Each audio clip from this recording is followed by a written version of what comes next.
من يزرع بالبركات فبالبركات أيضا يحصد. جرب لما تدي حد حاجة تدي بالبركة، بلاش تدي بالشح.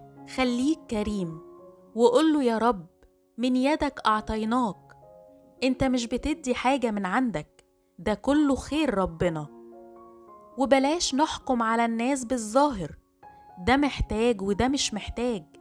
صدقني لو ربنا سمح وعرفك ظروف الناس كلها هتتكسف من نفسك ومن حكمك عليهم. خليك متأكد إن ربنا بيستخدمنا كلنا علشان نفرح بعض.